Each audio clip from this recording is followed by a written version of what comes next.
안녕하세요. 무역영어를 지금 강의하고 있는 이소영 관세사라고 합니다. 이제는 무역계약의 기본 조건에 대해서 알려드릴 거고요. 기존 제가 알려드렸던 강의는 반드시 듣고 오신 거죠. 1강부터 2강까지인데 그 1강부터 2강 안에도 벌써 많은 시험 문제가 출제된다고 생각하시면 됩니다.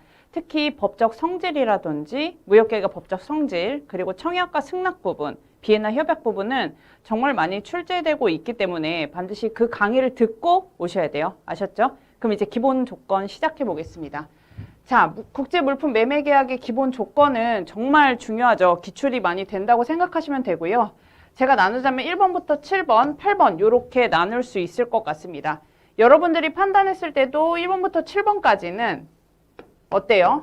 물품 자체죠. 물품 자체를 가지고 계약을 체결한다고 보시면 돼요. 매매 계약이 이제 시작됐을 때 이제 물품에 대해서 품질부터 포장 조건까지 당연히 어떻게 할 건지에 대해서 계약을 체결하고 무역 계약이 이루어질 거고, 분쟁 해결 조건은 뭐예요?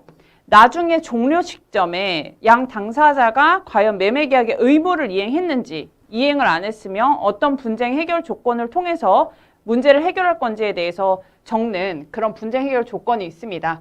요렇게 1번부터 7번하고 8번부터 나누는 요 기출 문제도 2020년도에 기출이 됐기 때문에 이런 부분도 생각을 하시고 넘어가시고, 계약 조건에 각 어떤 조건이 있는지 이러한 목차들도 좀 읽어보시고 넘어가시는 게 중요하실 것 같아요. 자, 그럼 이제 첫 번째 품질 조건 보겠습니다. 품질 조건은 제일 중요한 조건 중에 하나죠. 그래서 제일 이제 이슈화되고 좀 분쟁이 많이 되는 조건이 품질이기 때문에 가장 중요시 좀 보시면 될 것 같습니다.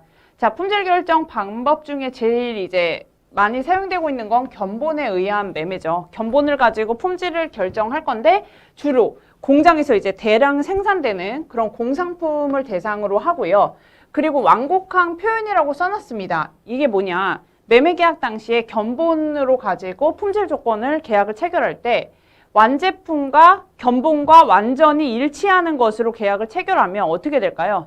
당연히 물품을 받은 매수인 같은 경우 조금이라도 약간의 하자가 있으면은 마켓 클레임이나 고의적인 클레임을 제기할 수 있겠죠. 그래서 제시한 견본과 대체적으로 비슷함, 이런 식으로 해서 좀 완곡한 표현을 사용해야지 나중에 클레임을 당할 우려가 없습니다. 그래서 만약에 문제가 나온다면 완곡한 표현보다는 완벽하게 이 견본과 일치한다는 표현이 더 매매 계약 시 활용하기가 더 좋다. 이런 식으로 하면 문제는 틀린 거죠. 그래서 완곡한 표현을 사용할 것이고, 자, 상표에 의한 매매는 너무 여러분들이 아는 국제적으로 좀 유명한 브랜드를 기준으로 이렇게 계약을 체결하는 거죠. 그래서 어렵진 않습니다. 자, 3번, 명세서에 의한 매매는 설명서에 의한 매매라고도 합니다. 견본 제시 자체가 불가능한 기계류나 선박, 철도 차량, 중장비 등의 거래에 사용이 되고요. 이것은 명세서나 설계도를 기준으로 품질을 결정하는 거예요. 이 명세서나 설명서에는 당연히 물품에 대한 성상, 규격, 또 어떠한 원재료들이 다 사용됐는지, 특징, 이런 것들이 나오죠. 그래서 명세서나 설계도를 기준으로 해서 품질을 결정한다. 이게 바로 명세서에 의한 매매입니다.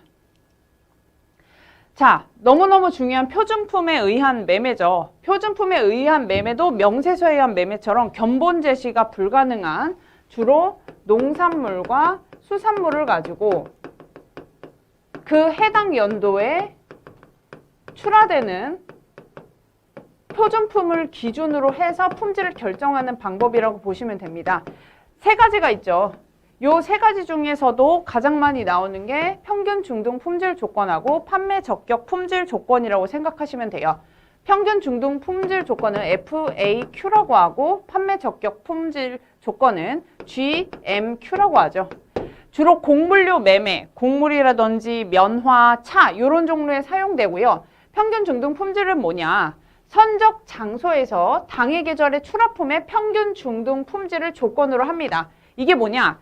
똑같이 이제 물품이 선적 장소에서 선적이 될 때 그 동종의 제품들 있죠. 비슷한 제품, 수출하는 비슷한 제품의 평균 중등 품질을 가지고 결정을 하는 거예요. 그래서 평균 중등 품질은 선적지 품질 조건이겠죠. 그죠?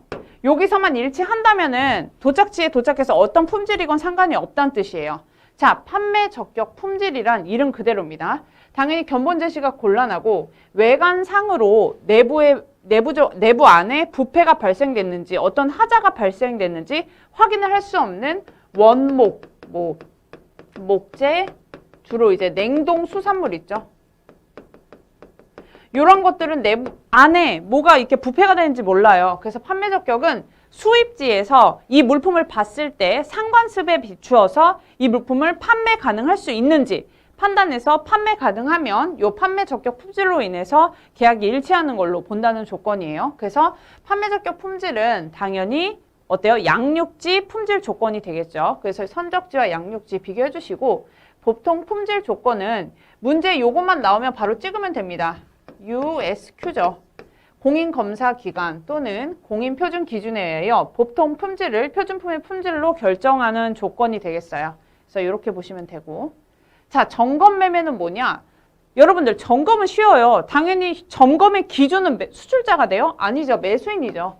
매수인이 현품을 직접 확인하고 계약에 일치하면은 대금을 지급하는 조건이겠죠. 그러면 점검 매매는 주로 BWT, 제가 전 시간에 설명드린 1강에 아마 설명드렸을 거예요. BWT와 COD가 있겠습니다. 자, BWT 한 번 더 설명드릴게요. 보세 창고도 거래입니다. 어떻게 돼요? 수입자가 정해져 있지 않은 상태에서 수입국의 보세 창고로 물품을 인도합니다. 거기서 수출자가 수입자와 계약을 체결해서 물품을 보여주고 물품을 인도하는 그런 계약적 성격이죠. 그래서 보세 창고도 거래고 COD는 뭐예요? COD는 물품을 선적해요. 물품을 선적해서 물품이 수입지에서 수입자가 확인을 해보고선 결제하는 게 바로 현품 인도 결제 방식입니다. 그래서 점검 매매는 이 두 가지가 사용된다라고 생각하시면 되고 자, 규격 매매예요. 국제적으로 통일된 규격으로 품질을 결정하는 매매입니다. 국제적으로 통일된 규격 뭐 있을까요? ISO 같은 거 있죠. 국제표준화기구 또 뭐 KS, 영국의 BS 이런 것들을 기준으로 해서 품질을 결정하는 게 규격 매매다. 그래서 품질 조건에는 뭐가 있냐? 견본에 의한 매매도 있고요. 상표, 명세서, 표준품, 점검, 규격 이렇게 있다. 그래서 정리하시고 넘어갈게요. 자, 그럼 기출을 한번 풀어봐야죠. 기출이 어렵게 나오냐? 절대 어렵게 안 나와요. 자, 다음 품질 조건 매매에 해당되는 것은 Goods sold without sample 해서 견본 제시가 불가능한 제품이에요. 견본 없이 판매된 물품이다. 당연히 일단 이건 제외해야 되겠죠. 그죠? 견본 없이 판매된 물품은 guaranteed 해서 보증해야 된다. 누가? 매도인에 의해서 보증해야 된다는 거예요. 자, 여기 shipment가 있네요. shipment, season scrap 하면은 계절제 농산물 이런 식으로 생각하면 돼요. 자, 선적 시기와 선적 장소에서 그 해당 시즌에 있는 농작물의 평균 품질과 평균 중등하다. 한마디로 약간 거의 비슷하게끔 그 품질이 이루어져야 되는 것을 누가? 매도인이 보장을 해야 된다. 이런 뜻이죠. 이건 뭐예요? 표준품 매매죠. 이런 문제가 예를 들어 공란으로 해놓고서 나올 수도 있어요. 그죠? 표준품 매매다. 이렇게 보시면 돼요. 문제가 어렵지 않죠.